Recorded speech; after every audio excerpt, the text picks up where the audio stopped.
I'm Hannah Casey, Career Development Coordinator at Seneca College. Very happy to be here. We will be starting by reading the land acknowledgement for both Seneca and Humber.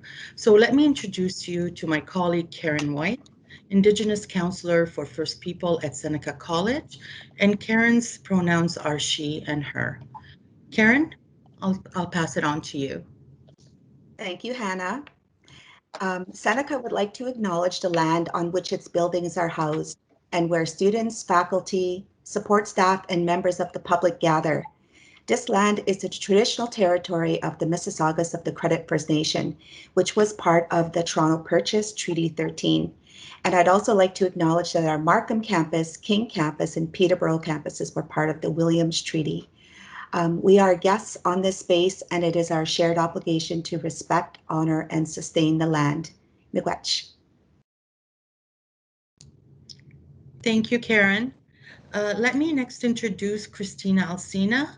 Christina is the Manager of Equity and Student Life at Humber College. Her pronouns are she and her. Thank you, Christina.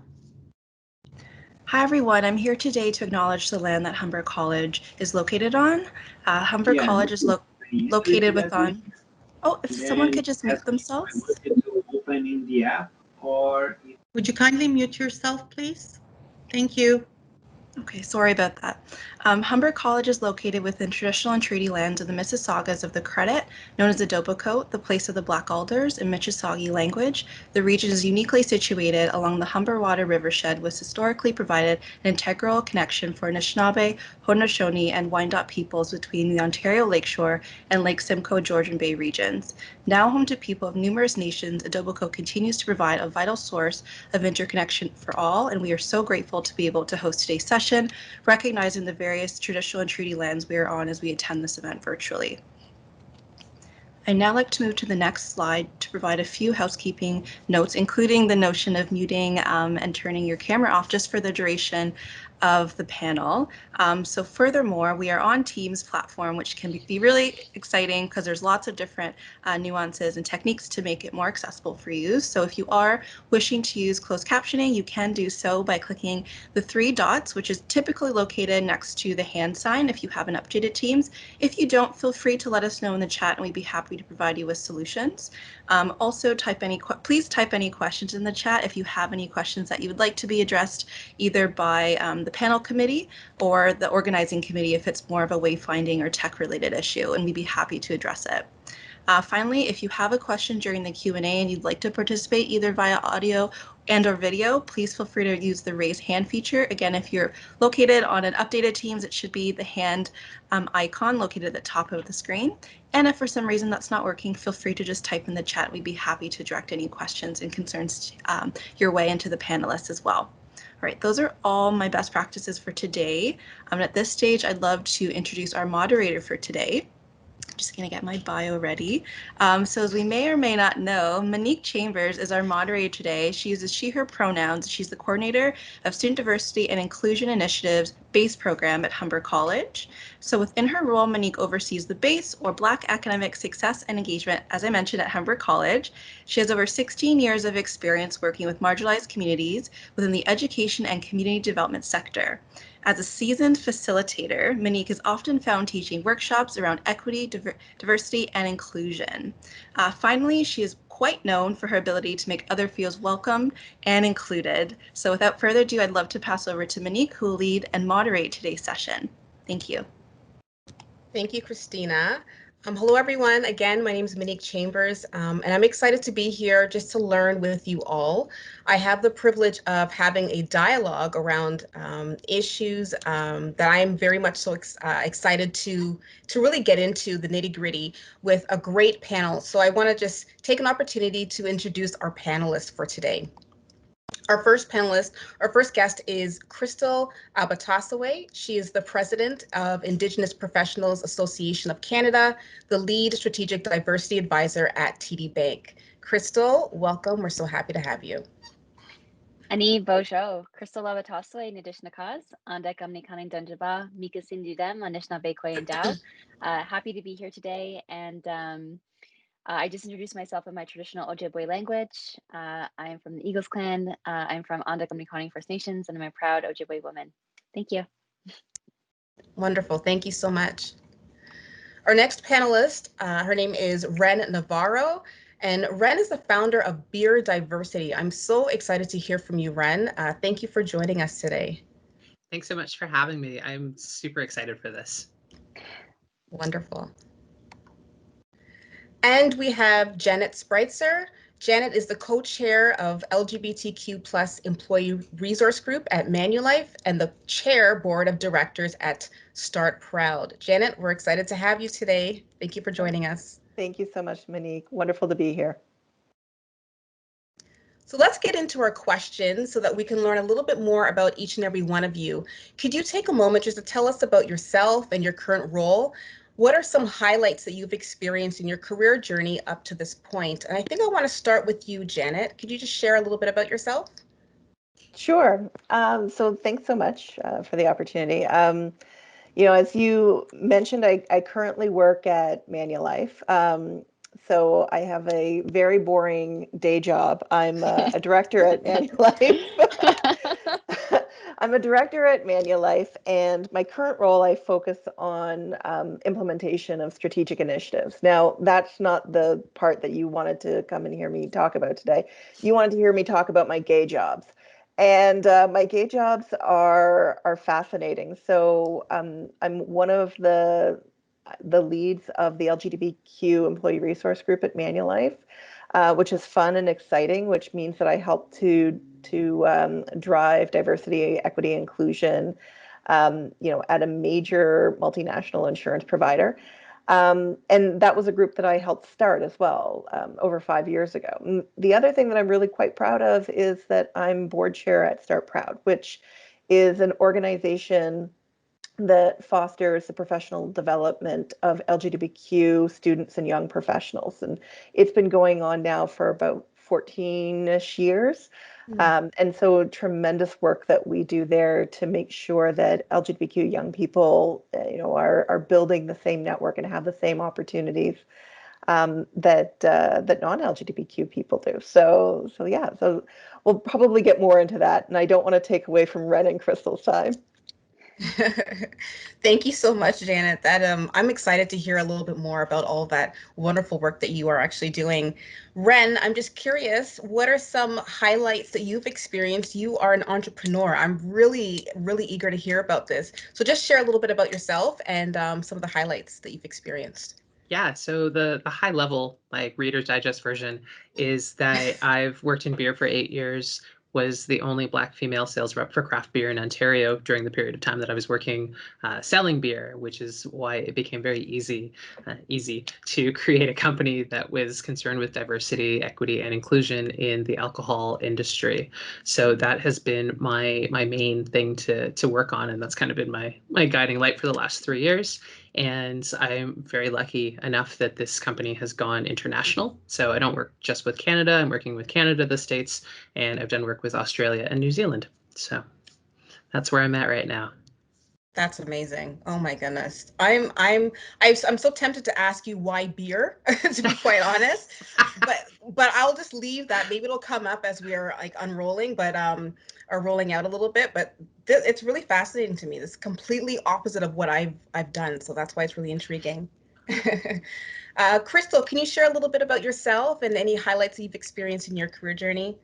Yeah, absolutely. So a big highlight 2 months ago, I recently took on a new role as a senior manager with TD Bank, working on Indigenous strategy for our North America business. So it's a big mandate. It focuses on the colleague, the customer, and the community perspective as it relates to Indigenous markets within US and Canada. And before that, I was Indigenous recruiter for TD. Outside of my job, I also lead the IPAC, which is the Indigenous Professional Association of Canada, and it runs very similar to how any professional association would run. We're looking at professional development of our membership. We're looking at network growth, and we want to recognize Indigenous excellence from coast to coast. And we service over 1,300 members across Canada, which is really exciting. Wow, that is wonderful. Thank you so much for sharing that. I can see, just by hearing everyone share, I can see that your identities is central to what you do. And it's really, really powerful. Thank you for sharing that. Were there any times of uncertainty during your career path? I think that, especially as students, we think that we're going to come out, we're going to land a job right away. It's all going to be, fun and games. But really, Krystal, were there any times of uncertainty that you've experienced during your career path, when you just weren't sure or you didn't know how to even move forward, right? And Yeah. if that was the case, how did you get through that period? That's a really great question. And I think, it's as it was 9 years ago when I first started working in the financial industry, it's still very apparent even now. Mhm. I'm the first I believe I'm the only Indigenous HR person working in our HR department in the financial industry. Back when I used to work at RBC and now within TD, but not seeing myself reflected in, executive roles in HR. I didn't really Mhm. know my place or if I could even, think of a career there just because I had no one really in that network space that was currently working there or that I could aspire to even understand what that would mean in terms of getting there. Mhm. So I think that uncertainty really did. I think at times when I was younger, I was like, I have this dream to work in HR, but how do I get there? What does that look like? And who are my role models or mentors that will help me get there?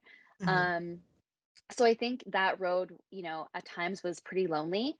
But I stayed true to my passion. I really, really wanted to work in HR, and I kept it back of mind that, I may be the first, but if I can break through, the ceiling, then that will open the door and hopefully inspire other Indigenous youth to work in HR for a big bank.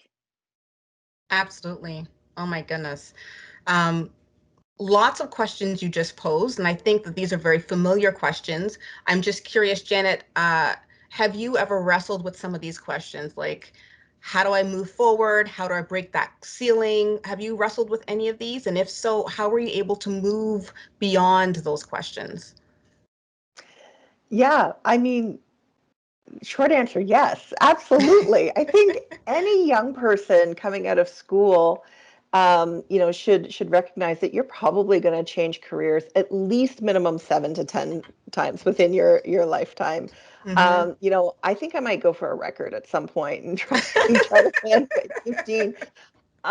When I graduated from school, I had no idea what I wanted to do. And, like, I think I've probably still got another 3 career changes in me between now and retirement. And who knows what I'm going to do after retirement age. So, um, I think that the only thing that you can do in terms of, how do you move forward is just to sit there and contemplate, like, what are you really passionate about? What are your values? What are the things that really get you up and energized in the morning? And what are the things that you're still thinking about when you go to bed at night? And that doesn't necessarily always translate into a specific job title. Um, you know, Krystal mentioned that she had a passion around HR, and that, like, I'm jealous that you've got that laser focus on wanting to be in HR. But when I graduated from school, I knew that there was things that I liked to do, and I was very confused about how that was going to be packaged up. I've continued to look for roles that would allow me to chart a new course where I'm able to build something from the ground up. Like, those are the things that get me energized and engaged, and that's what I really focused on when I was early on in my career path, and it's what I continue to focus on. So having the resiliency to say, like, okay, I've tried this, I like this part, didn't like that part, and so, like, I'm going to pivot now and try to go somewhere else or somewhere new. Mm-hmm. Um, and I think, just recognize career arcs are long. Like, you're going to be, you try something new, relax. If it doesn't work, it's okay. You can start something else. It's fine. Mm-hmm. Yeah, absolutely. I think my story really resonates with what you just shared, Janet. It wasn't clear cut for me at all. And I think I've switched one too many times, to be quite honest. But the wonderful thing about it is that every single time I find myself stuck, I kind of just go back to that same question, what am I really passionate about, which is what you're just sharing. And I just kind of, I wonder, again, as an entrepreneur, Ren, how often have you had to revisit that question? What am I passionate about? Like, talk to me a little bit about, those times of uncertainty in your career path. Yeah, for sure. My background is finance, so I'm actually Wow. I'm an English major, and I have actually 12 years of life insurance. So what's up, Janet? So and I think that it's like you were both saying that it's this overarching thing. So you never settle into something. And so life insurance was great, and it taught me a lot, and I got to work with a bunch of different people. But getting into the beer world and realizing that a lot of those skills that I had are actually transferable. So don't discount what you're doing now as being a roadblock to what you can do later. Because, like I was management in a life insurance call center, and I'm thinking to myself, I can't go out and do anything else because all I know is life insurance. Well, I know customer service, and I know talking to people, and I know taking jargon and making it understandable. And when you get into beer or, into the alcohol industry, there's a lot of jargon behind closed doors that leaks out. And so to make it approachable for people, you have to make it real. And I think that being a sales rep in beer, and being able to talk to people and make things realistic, and now kind of transforming into this diversity and inclusion person who wants to talk about it and making these words safer. So I like, thanks to working in a call center, I know how to speak to people. So I think that as you move along through your careers, don't ever say that this is just a Mick job and it's not going to get me anywhere, because it will get you soft skills that will be invaluable until your retirement, or if you're like me, until your dying days, because I'm never retiring. So It's because you don't work in insurance anymore. That's why you're not thinking about retirement. I love that. I wrote it down actually. Don't discount what you're doing now. I think that's really powerful. Don't discount what you're doing now, because oftentimes what we're doing right now, there are skills within that are transferable. That is huge. And that is the truth, really. Sometimes when we're going through things, you don't really see the value in it until later on, and you're able to look in the rearview mirror and go, oh, had I not gone through that, right? And so I think that piece for me really came together. Like, don't discount what you're doing now, what you're going through right now, because there's skills in that are transferable, that you're going to use again. It's powerful. Thank you so much, Ren. So we spoke a little bit about identity, and I want to get into it a little bit more. There's a couple questions around this. How has your identity been an important or meaningful piece of your career development? And Krystal, you can talk to us about this. You can start us off with this. Yeah, absolutely. Happy to. So, my journey with identity has been a really, actually, it's probably why I'm doing the work that I'm doing now, is because I've kept it really close to all my discussions, to the work that I do. And I think I knew early on, like in high school, that I wanted to work with community. And even though sometimes the jobs I had didn't necessarily always translate into like working for community, I would always somehow try to tie it back. And because again, it wasn't work to me. It was, my passion is working with community, being with community. And so I always sought out ways to always bring that element into my job. And because I was passionate about it, it led into these other opportunities that now directly align with who I am, my identity, and now the work that I do with TD. It's all around Indigenous strategy for a bank. And I don't think, if I wasn't close to it, like I wouldn't have, I wouldn't be in the position that I am now. So my identity really, really, I think, helped me in kind of my career progression. And I just grew up in a time where, it's just like, be proud of who you are. You're a proud Anishinaabe Kwe. And I think, like, I always just kept like those words really close to me. And, you know, again, I just had the opportunity to bring my authentic self always to, my people managers, to my peers, and I was always kind of embraced with this curiosity of like, oh, I didn't know that, or tell me more, or how can we, work in this space in a better way, or how can we engage in a better way. So I think lots of great questions from people that, from the non-Indigenous community and from allies that really wanted to do more in this space. So I think it really helped my career development flourish in the way that it did. Yeah, absolutely. I agree with you in that, our identity fuels our passion. I think about the position that I'm in right now. Honestly, I look back and I'm thinking everything I've done has really prepared me for this moment, for where I'm at right now. And this is clearly not the end. I'm young. I've got a long road ahead of me, but I know that what I'm doing right now is going to prepare me for what's next. But who I am, I've never traded that, especially when it comes to work. It's what motivates me to get up in the morning and go to work, right? Mm-hmm. By thrusting my identity into what I'm doing. So Absolutely. absolutely. Yeah. It's how we bring our authentic selves to the table, as you say. Wonderful. Ren, how has your identity been an important or meaningful piece of your career development? Having to convince folks that Black people like beer. and that we actually understand alcohol. And I think that going through that as being the rep, again, having to like understand things, and again, resiliency. I think that that's always a common theme anyway, especially when people don't necessarily think that you are in the right spot.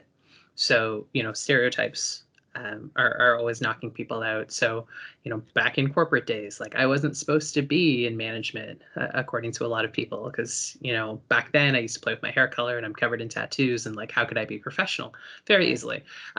So I think that the identity piece, like I'm part of the LGBTQ plus community, and realizing and reminding people that it's not that we get a month or two every year. So it's Black History Month isn't the time that you're like, oh yeah, Black people love this product, or Pride Month where you're like, oh right, the gays like beer. Like it's having to kind of break out of these lazy stereotypes. I mean, that's why they're there, right? But breaking out of it and showing just by being like the best that you can be, or just being a decent human.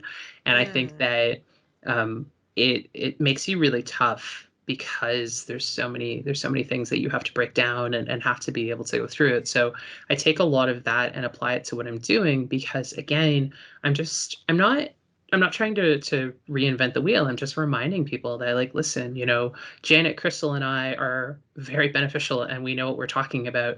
And even if it's something that you think that we wouldn't typically be interested in, like, here's why that's an incredibly archaic way of thinking, and here are the positives of being able to work together. Mm-hmm. Who would have thought that you would have been able to do EDI work with a beer company? Like that's just, it's incredible. It just shows you that there are no limits. Like this is something that's ongoing work in every sphere, right? Yeah.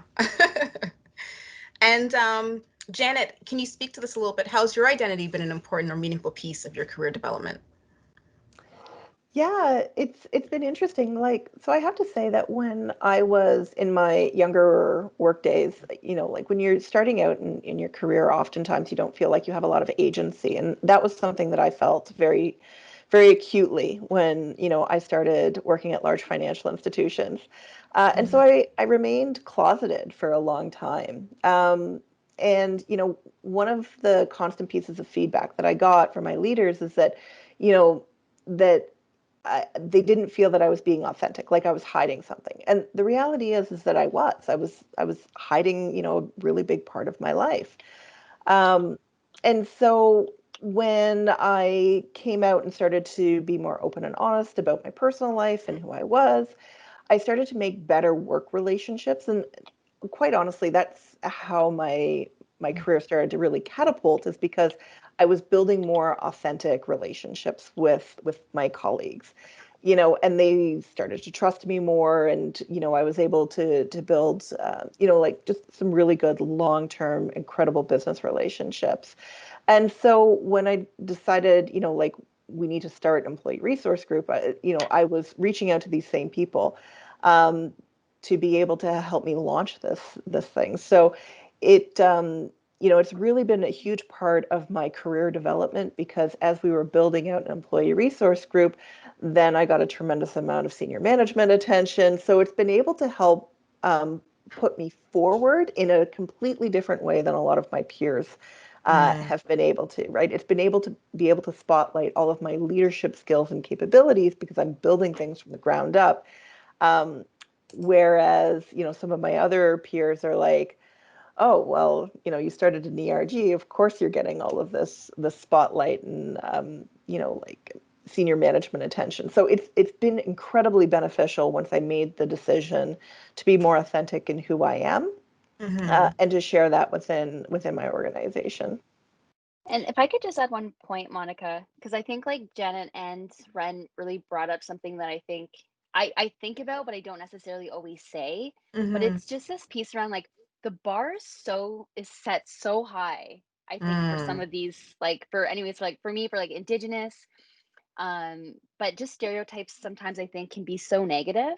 And like it's just I think we're all like, for me anyways, I'm always battling that like I can't be late for work, I can't, take that day off. Like I don't take any personal days, and I feel like it's just because we hear all these things at some point in our careers where it's just like we don't want to be considered like lazy, or that we're Yeah. not, showing up. And I talk to like my peers about this. It's just like the bar's set so high Yeah. for us in our diversity areas that we're in, and it's just sometimes it's exhausting because like sometimes I feel like I can't make a mistake because it's reflective of all of us in a way.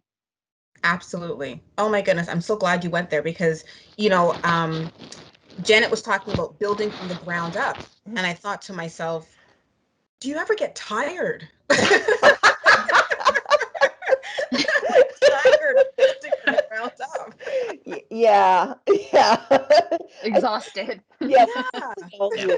And I think, the big thing to recognize is like we have to build it because it's not there. And so in order for us, and this is something that I personally, like respond to, and a big part of my identity is that, I didn't have a lot of mentors or people that I could look up to. We didn't have individuals that we could point to and say, I want to be like that person that when I grow up, because we didn't have anybody that showcased that identity component, which was so crucial and so centered to our own identity. And so I just don't want other people to have to go through that. So that's why I work as hard as I do on building equity for my peers, because I'm like, I really want the young people that are coming after me to be the beneficiary of the work that I'm doing the same way that I was the beneficiary of all the work that was done before me. Absolutely.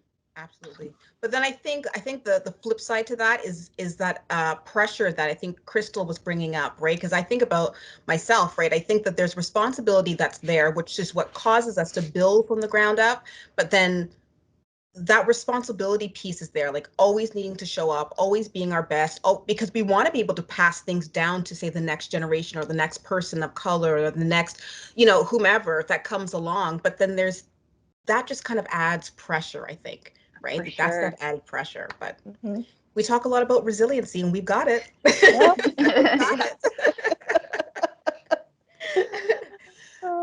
Okay, so from your experience, what are some of the challenges that job seekers and students from equity deserving groups should be aware of?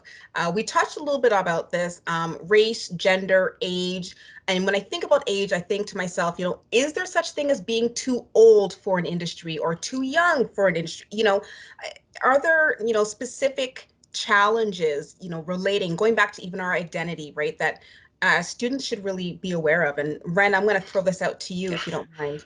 Yeah, I think that there are, there's always so many issues, because the challenges are that if someone doesn't want you within that group, they will pick the easy thing. So they'll tell you you're too young, you're too old, you look a certain way, you're behaving a certain way. So the thing to keep in mind is that you want to be able to prove that you are the best anyway. So when you're doing these things, again, like I said before, take, that job that you didn't think that would give you these great skills. Make sure that you're able to use those to your fullest. in the alcohol industry, it's all a young man's game.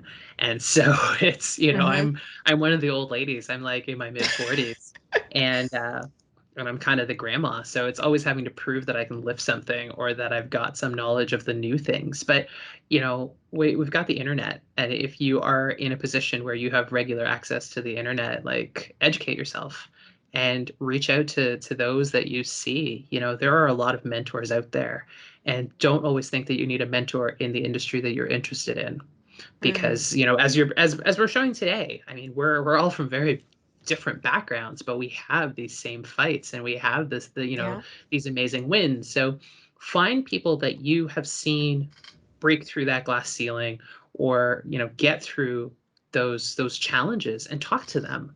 And I think that those are the pieces, because that's what's worked for me. Some of my mentors are they're chefs, they're accountants, Wow. they're all these different backgrounds, but I'm able to use their words and their successes through these challenges and struggles to, like, shape what I do. So I say, surround yourself with people who are able to kind of give you a little bit of education, and just help you, like, laser focus what you want. Yeah. Yeah. Great points. Yeah. Krystal, do you have anything to add to that? Yeah, absolutely. Great points, Ren. Thank you. What I can say is that, we live right now in this, like, it's really challenging right now with COVID, and then all the stuff with Black Lives Matter and Indigenous, there's a lot going on right now within the Canadian landscape. Yeah. And right now, I'd say our identities, I think people are talking about it more. Employers are talking about it more. Governments are talking about it more than ever. So I think it's now a time to bring our whole selves to the table in the recruitment process and as a job seeker. The one thing I really want to stress is building your network is so important, because, you can't do it all alone. And, like, I've been in the situation where, like, you can apply for 100 jobs, but, like, your network really does help you get your foot in the door, and then also can lead you to a progression opportunity.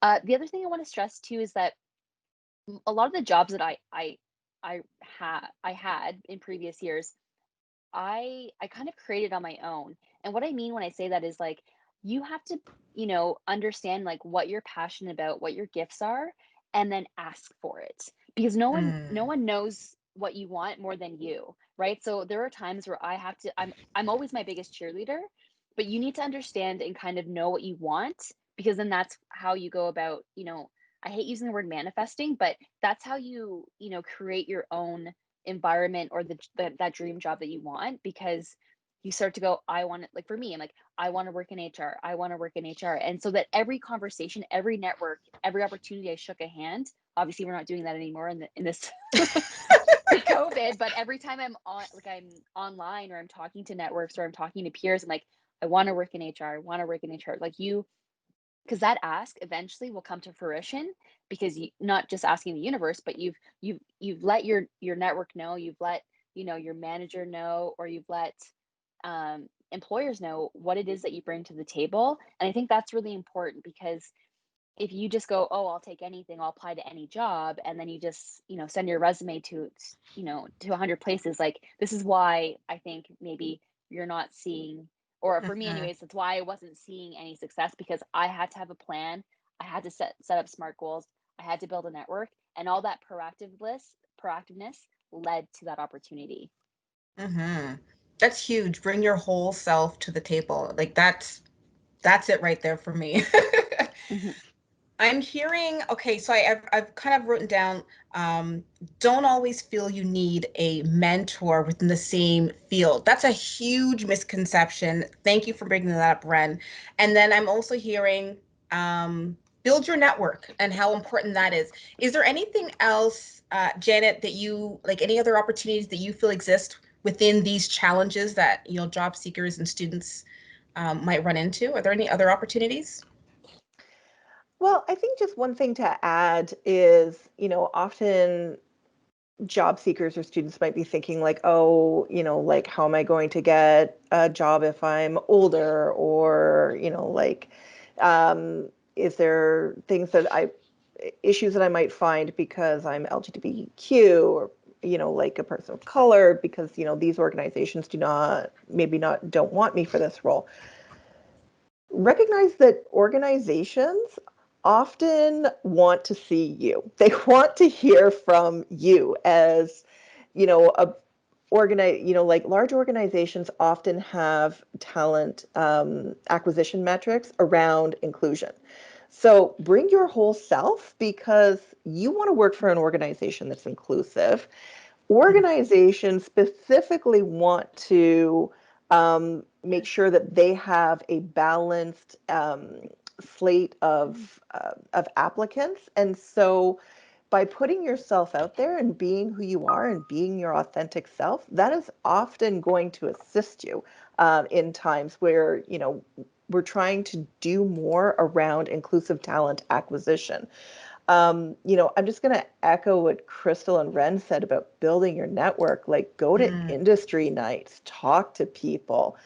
Like, if there's anything that you can do in order to, like build that network, please do so. But also don't be discouraged. Like, recognize that often equity seeking groups, employers that are inclusive that you want to work for, want to see you. So, yeah. And if they don't want to see you, you don't want to work there anyways. No. Yeah, that's a huge point. Absolutely. Yeah. And I think that when we're networking too, like, as you said, when we start going to those industry nights, it increases the chances of us actually seeing somebody who looks like us or who shares a similar story, right? That the potential for a mentor, as you had shared, Ren, I think that increases those opportunities for that. So I think that's a great point to really drive home.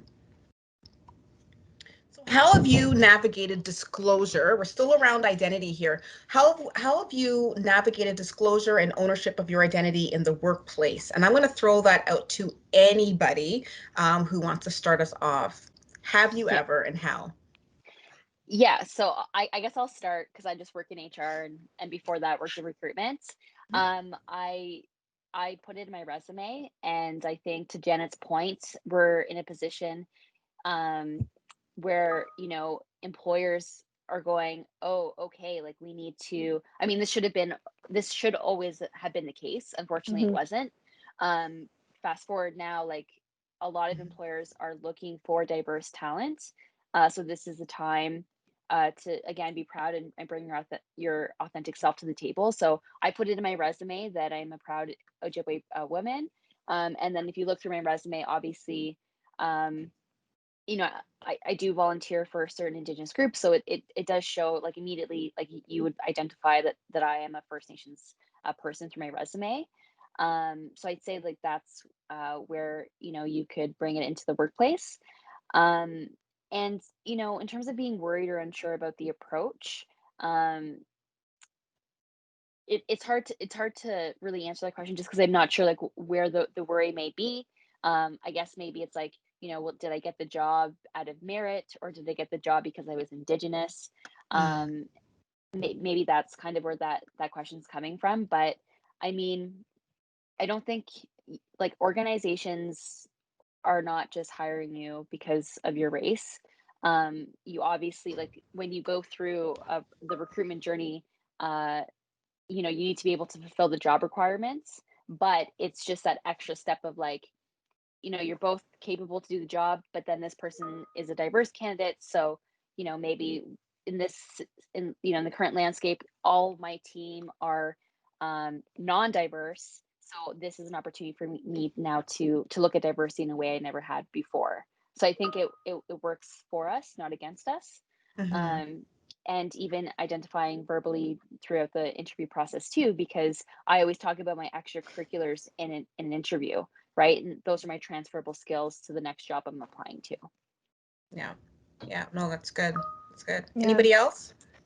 Yeah, I just want to jump in and because like I recognize that being a member of the LGBTQ community, I have to come out like every time I meet somebody new. And so it's a constant, like, it's my wife, not my husband. It's, like all of those things around identity.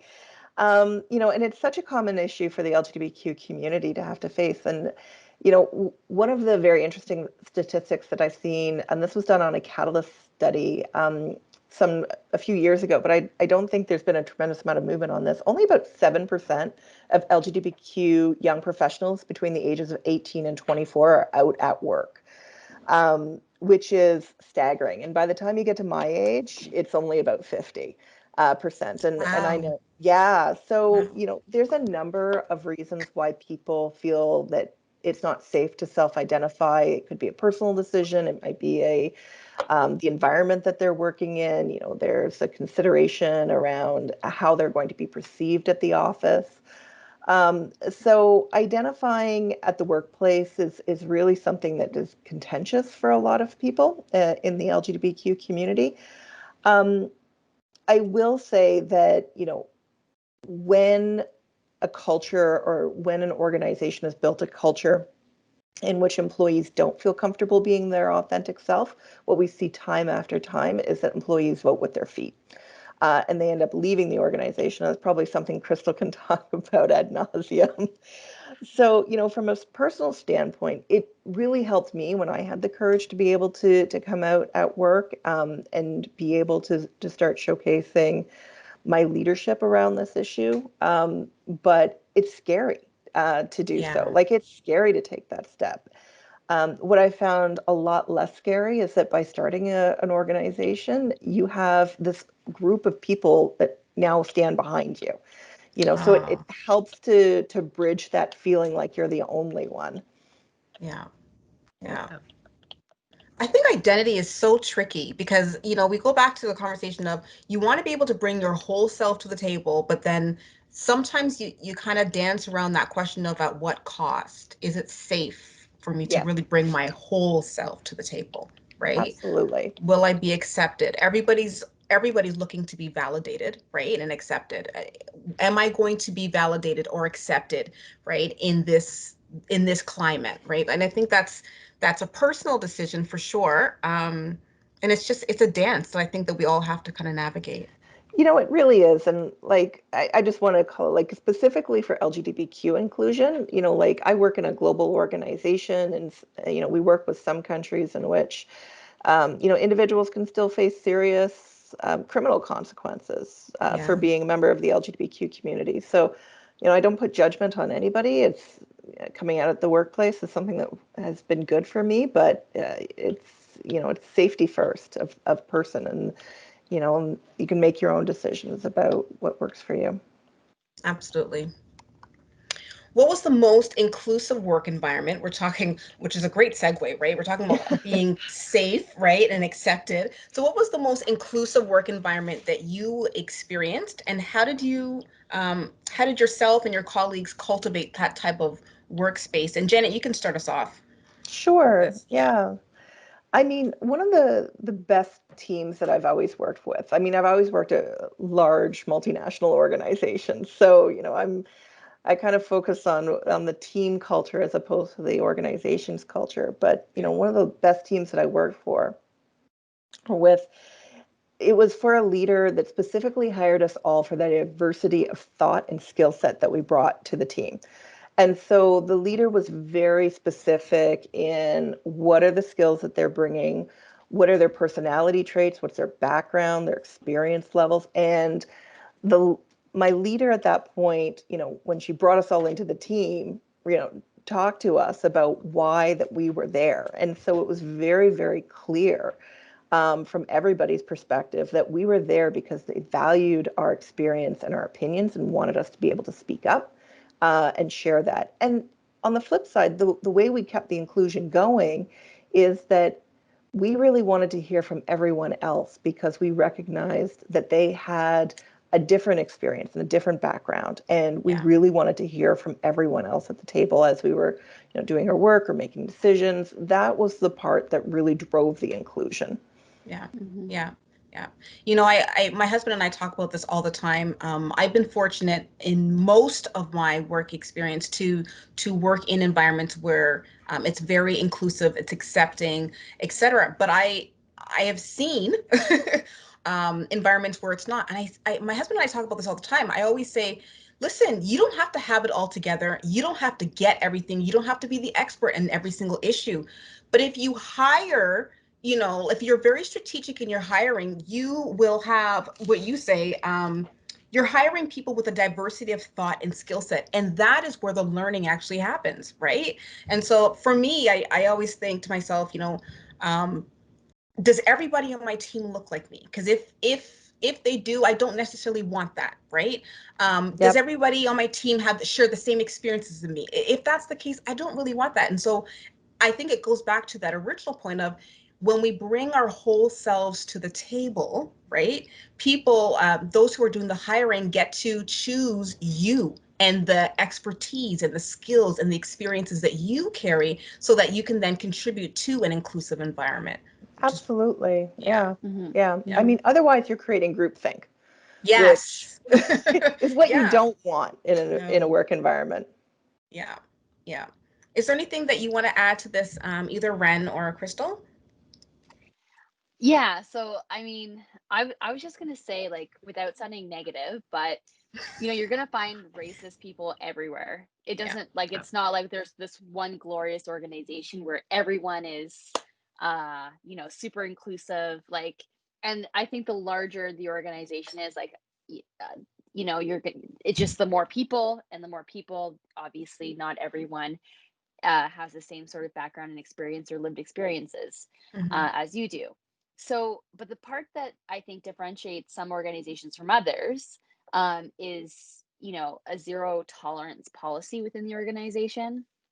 Are your leaders talking about diversity and inclusion, not just during certain days of the year where, it's a calendar, oh, it's like National Indigenous Day, so like we care today, but then, doesn't say anything for the rest of the year.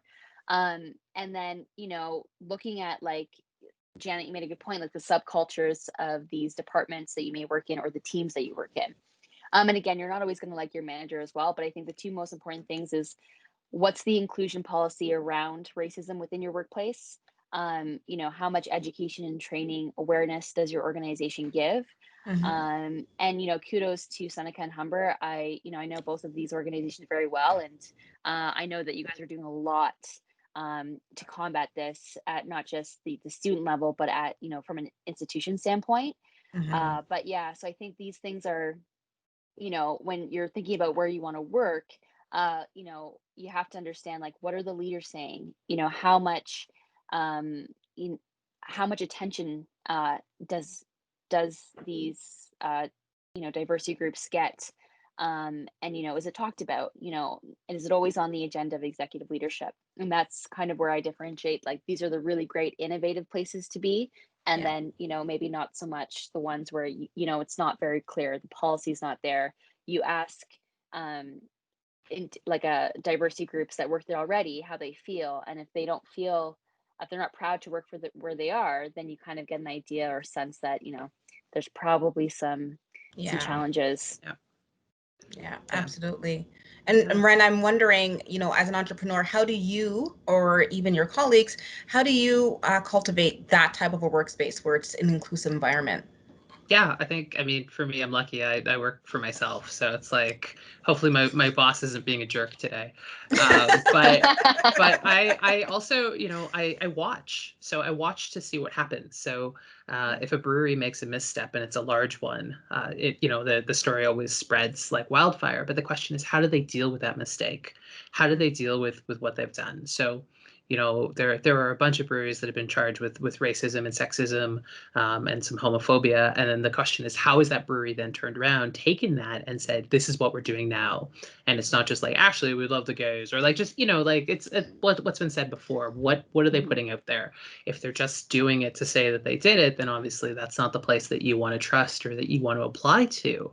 But when breweries, specifically breweries, when they start putting out what their plans are and saying, we're bringing in people to help us learn and educate us, and here's an update on the regular, and not just like every other day. They're like, look, we did something good, but they do something meaningful. And they get it out there and they say, okay, listen, we're not perfect, but now we realize that we needed to do these things to be able to take some steps forward. So I think that the question is when a business does something bad, how do Right. they make it better? Yeah. Mhm.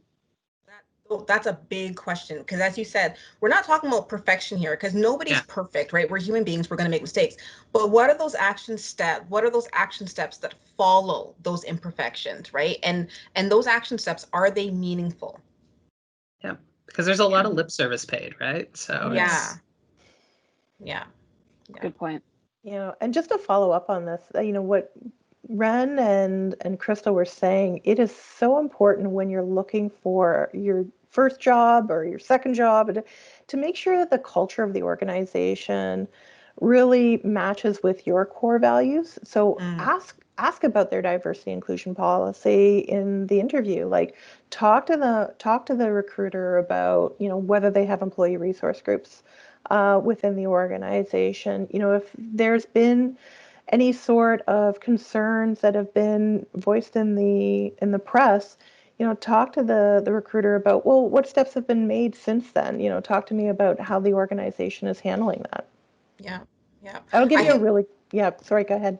No, go ahead. No, I think it'll give you a really good sense about the nature of the organization, whether it's truly an inclusive organization, and whether you want to work there. Because I think to myself, if I had somebody sitting in an interview that I was potentially going to hire, if they were asking me key questions like that, I would 100% want to bring them onto my team, like 100%. Sometimes I know when you're first, especially first and second, those initial jobs that you end up taking, you kind of don't know what follow-up questions to ask. I think those are great follow-up questions to ask, because it really shows that it shows your character. It shows your value system too, right? And it shows what you're going to bring to the table. So I think those are really great follow-up questions. Have you ever experienced being the only voice at the table? I think I could reword that and say, how often have When have you not felt like you're the only one at the table? That's the question. Okay, so let's switch So this up. true. How have you dealt with in the past practical steps or tips? Let's focus on that end, right? Yeah. Let's see, Krystal, can you start us off? Yeah, yeah, I can totally laugh with everyone on the call here. So happens to me on a daily basis. I'm completely like, it is such a huge responsibility because I'm only one person. I only have one lived experience. And even though like, my voice is valued, I need to speak on behalf of a lot of people. So I think I try so hard to go to so many events, speak to peers, speak to community, speak to as many people as I can, because not just the demographic that I fall into, I need to talk to Indigenous youth. I need to talk to Indigenous elders, because their perspectives completely different. They're living or lived in different worlds than I live in now.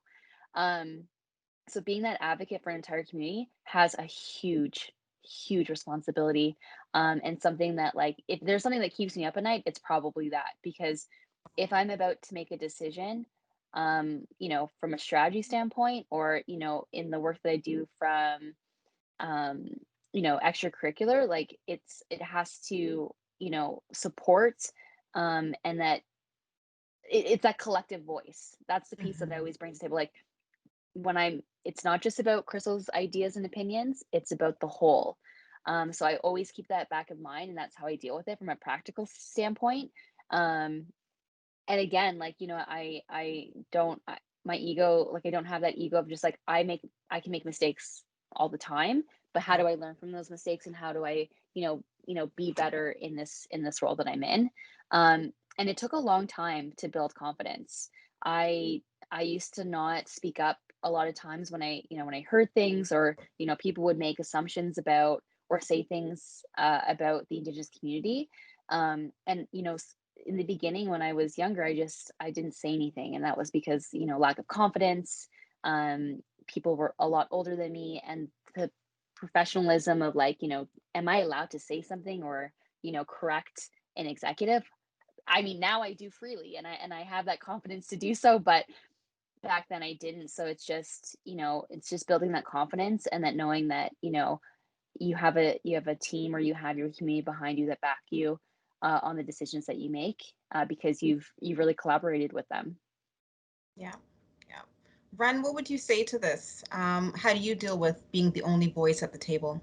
I mean, it happens so often because there aren't a lot of key Black people in beer and in alcohol. But I always say it in such a like, I almost take it to like ridiculous ends. It's like, don't ask me if all Black people hate spice, because a lot of Black people are going to be very mad at me because I don't handle spice very well. And it's and I say this is a ridiculous sounding question because you're asking me to like represent an entire group of people. And I don't ask one white guy, like, does this work for all of these things? And it's like, it's tokenism. So you have one person who represents each thing, and that's the person you go to. Like, no. You want me to talk to you because I have experience and I have expertise. You don't want it because I'm a Black woman who happens to be part of the LGBTQ plus community who has these other things. It's like, no. So it's, let's get away from being the only voice at the table. I am just one of several voices at the table, and having to remember people, and just saying like what Krystal was saying, that it's like, it's not just me. We're a team, and together we make the changes, and we make progress happen. So, when you end up in that situation, just remember that yes, your opinion is very important, but your opinion shouldn't be the be all and end all of whatever that situation is. Yeah, I feel like that's part of maybe the teaching piece, because I think, Krystal, what you shared around how you have to go out and you got to ask different groups of people within your community, right, about certain questions. And I think that's like the teaching and the learning piece right there, that when I'm sharing something at the table, I'm sharing it and saying, well, after speaking to so-and-so who has a completely different experience, I've learned that. And I think that's like the teaching piece that's there. But I completely agree, Ren, that it can be burdensome to always be pointed at and expected, right? Yes. Yeah. Go ahead, Janet. I know do you want to share about this? Oh gosh, yeah. Yeah. Are you kidding me? I call it being asked for the gay opinion. I'm like, oh, so the opinion from the community. And it's the only thing good that comes out of it is that I build allies because I commiserate with people of other equity seeking groups. And I'm like, oh, it's June, so they're asking for the gay opinion. Don't worry. Like February's coming, and then we can start asking for the Black opinion again. Yeah.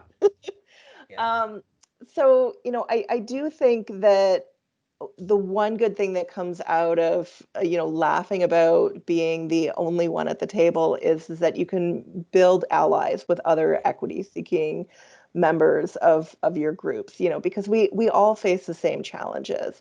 And I don't know how many panel discussions and Q&As that I've done with leaders of other employee resource groups that share different affinity, whether it be our Indigenous group or Black group or South Asian group. Like it's, we all face the same challenges. And so it gives myself and my allies the opportunity to be able to advocate at whatever table that we're at.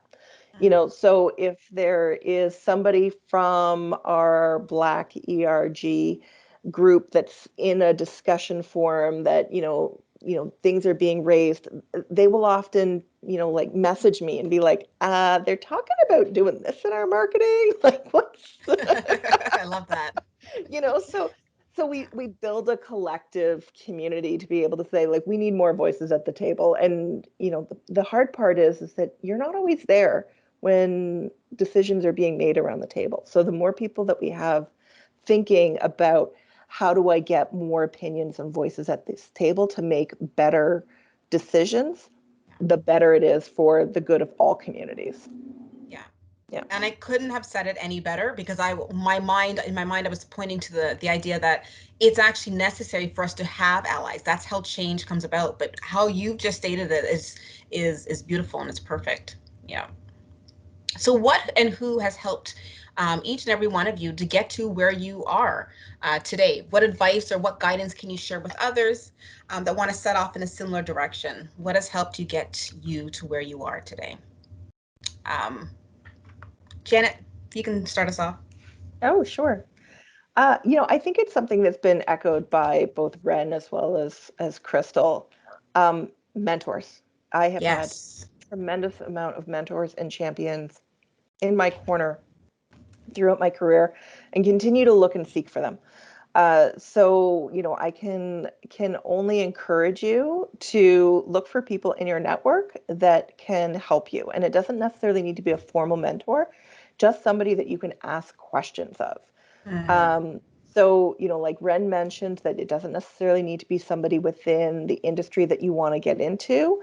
It doesn't. Like if you have questions about soft skills or how to position something, ask, people that, you respect and admire to help you on your way. But, also don't forget that you can troll your LinkedIn for maybe somebody that works at a company in that industry that you can ask some specific industry questions to. If they're people that your parents know or your neighbors or whoever that might be able to assist you, ask them. Because Mm-hmm. at least if somebody can broker an introduction for you to Mm-hmm. ask a few questions, it really helps you on your way. Absolutely. And you know what? The cat's out the bag, but my manager has no idea that she actually is providing informal mentorship for me, because she's my go-to person. She's the one that I'm like, how do you say this? How do you phrase this? I really want to do this. And she has no idea, but she is the one that I go to, and I'm asking all these great questions, and I'm learning from in how she responds to me and what she does. She has no idea, but the cat's out the bag because I know she's on the call. But she's actually providing a lot of that guidance for me. And I think that's really important, in positioning ourselves to get to where we really want to get to. Ren, can you share a little bit about this as well? What has helped you? Yeah. Weirdly enough, Twitter and Instagram, Hmm. which because of the people I follow and being able to message them. And every so often you got to slide into someone's DMs and just be like, "Hello, I really love what you do. Can I talk to you for a minute?" Love it. And I did it with a lot of people. So there aren't any advocacy groups in Ontario doing what I'm doing, but there are a ton in the States. Mm, And it gets very exhausting being the lone one over here being like, I'm just here doing a thing. So to reach out to them and now having friendships and they've become mentors, and being able to just reach out and say, hey, like, this is happening, have you seen this? And so that was a strange one to be able to have that. um my mom, I always say, like, my mom has just been one of my biggest influences, because she's always said, like, just be you and work as hard as you can, and if people don't like you, then they just don't like you. And those who really do, like, those are the people that you want to keep going with. And so you can't, you can't spend your life trying to win over the haters, is a Mhm. big piece. yeah. And then the mushy part is that my wife is absolutely fantastic, and it literally pushed me to even start this company. So Oh. it's if it weren't for her, I don't think this company would exist, or it would exist in a very different way. So so family is very important, but also just, yeah, if you see someone doing a thing that you think, hey, maybe this is something that can help me later on, just reach out to them and ask them a couple of questions. Mm-hmm. Mm-hmm. Thank you. Krystal, who or what has helped you get you to where you are?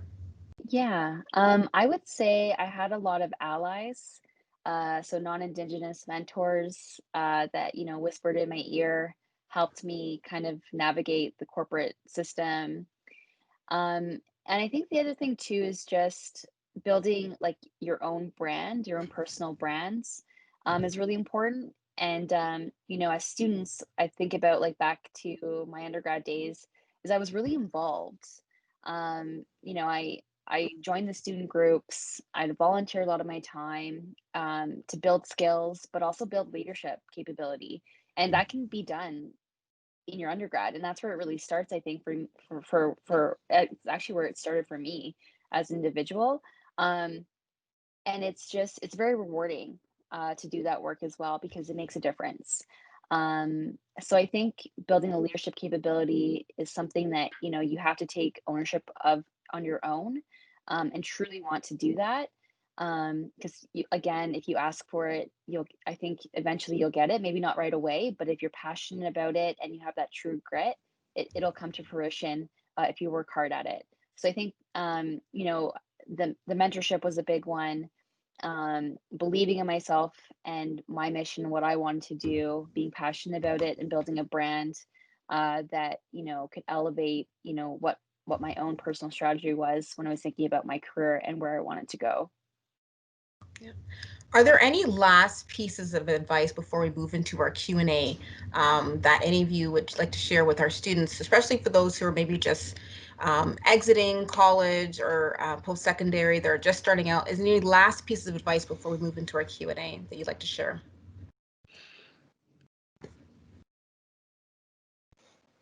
I'll jump in first. This is something that I wish somebody would have told me when I was first getting out of school. Just recognize that you're going to bounce around for a bit until you find the place that works for you. Your first job is probably not going to be your last. Don't worry about it. Relax. Just it's going to be okay. Like, you're going to bounce a lot, and then you're going to find something that fits. So just recognize you don't need to figure it all out like the day you graduate from college. You'll still be bouncing around probably. If you're anything like me or Ren, you'll be bouncing around for years to come. Yeah, don't be alarmed. It's part of the process. Right? Yeah, absolutely. It's a big change moving from being a student to a young adult. Like, that is a monumental shift. You just spent 20 plus years being in school. So recognize that it's a big shift and it's okay. Like, it's something that you're going to need to get used to, being like an employee working, day to day. Yeah, absolutely. So I want to open up the Q&A at this point. So audience members, if you have a specific question for our panelists, feel free to use the raise hand feature, or you can kind of type your question in the chat. I'm happy to read it out as well. But please feel free. This is the time. You've got access to some great knowledge. And while folks are kind of thinking through on some questions, I think I'm going to ask, how important is an internship to getting into the job market? These are questions that some students have had the opportunity to ask beforehand, and so I want to know. Maybe Krystal, you can probably maybe tackle this if possible. How important is an internship to getting into the job market? What do you think? What I love about internships is it gives you a flavor for an organization before actually making a commitment. And I think of it as like, if I can be so funny, but like, it's like dating. You date an organization before you like make a commitment to marry them. So I love the aspect and elements that that you can do that, and you don't have to sign your name on a contract and then like realize it's not for you. But I don't want to discourage if you weren't able to get internship, that now good luck finding a job. Like, that's not kind of the message either. But I think internships are really fantastic to show, to give you that sense of what a job will be like. So if you get those opportunities, take them, because they're really important to your own development of where you could potentially work, or maybe where you don't really want to work at all. So yeah, that's what I'd say about that. It's just if you can get access to them, definitely do that. Yeah. I think that's a great analogy. Great analogy. I mean, I think that internships for at least my industry and kind of my end of the world is, you need experience in order to get experience, and the internship gives you that chance to do it. So it gives you bankable skills. Yeah. Okay, so here's a practical question. What is the best way to be recognized while applying for jobs online? Try to LinkedIn message the recruiter if you can find out who they are. That works, eh? It totally does. Yeah. I've never done it. And then if you want to get even more creative, try to find them on Twitter. And then either like retweet some of their stuff, or like, send them something interesting. Like those little things that I think like of connection points can really make a difference. Krystal, I'm writing that down. Thank you. Yeah. I know, like it's all about the strategy. Yeah. I think people forget about LinkedIn too. Yeah. Like I've actually like booked some really great jobs through LinkedIn with people doing exactly what Krystal has said to do. So it's like people just drop me notes and been like, "Hey, I really liked, that article you were in. If you have a moment, let's chat." And the next thing I know, I'm being booked for something. So yeah, LinkedIn, and LinkedIn also is that opportunity to have your virtual resume. So some things that you may not want to put in your resume, but you think are really exciting, for education on LinkedIn, that can be courses that you've done online. So, I went to university and I went to college, but I also have done certifications for wine, beer, and I'm working on one for spirits. And so it lives on LinkedIn, so people can see it there. Hey, apparently it works. I'm just reading in the chat. Someone had said that they linked in the panelists from their interview here at Humber. So apparently it worked because they are a Humber staff member. Nice. Great. Okay, so what steps can we take to continue to empower and advocate against systemic inequalities for BIPOC individuals? It's a loaded question. What practical steps can we take to continue to empower and advocate against systemic oppression, I guess, in the workplace? Wow, that's big. Yeah. I think that shining a spotlight on people. So it's, if we're talking virtual things, passing around articles, doing retweets, reposts, and showing that, I like maybe Krystal's posted something somewhere and you can say like, this is a thing and this is a person who's doing something really amazing that I think is important that we should also be looking at. And so highlighting people who are making changes in different organizations, again, they don't have to be part of your industry or part of your interested industry, but being able to spread that info and having those as starting points for talking points.